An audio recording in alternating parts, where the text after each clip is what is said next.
কিরে মন্টু, তুই এখানে বসে রয়েছিস কে? আজকে না ঘুরতে যাওয়ার কথা? তুই কি ভুলে গেছিস সব? এই বেটা, ওইদিকে তাকা, দেখ দেখ। কি কস তুই? ওরে বাবা রে, ধরা পড়ে গেলাম। কিরে মন্টু, আমি তো তোরে নিতে আইসা আমি নিজে ফাইসা গেলাম। এত দজ্জাল বউলো তুই সংসার করস কেমনে?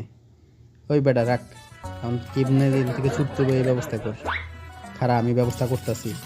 এখনই রাজুরে খবর দিতে হবে, রাজুর হাতে একটা ব্যবস্থা করাইতে হবে। এই কি হইলো? এই কাগজের গন্ধ করে দিতেছে, এটা নিশ্চয় মন্টু জন্টু বিপদে আছে। আমার এক্ষুনি যাইতে হবে, কিছু করতে হবে। এ, এ, এ, এ, আহ। কিরে মন্টু, কিরে জন্টু, তোরা দুজন আমি ফাইসা গেছি মাইনকার চিপা। পাইছি আজকে তিন শয়তানরে একসাথে বাইন্ধে রাখছি, একটাও যাইতে পারবো না আজকে কোথাও। ওই কুত্তা রাজু, দেখ তো তোর হিংস্র দাঁতগুলা দিয়ে আমার বাঁধনটা খুলতে পারিস কিনা। না ভাই, কোনো কাম হইতাছে না, আজকে মনে হয় এখানে আটকা থাকতে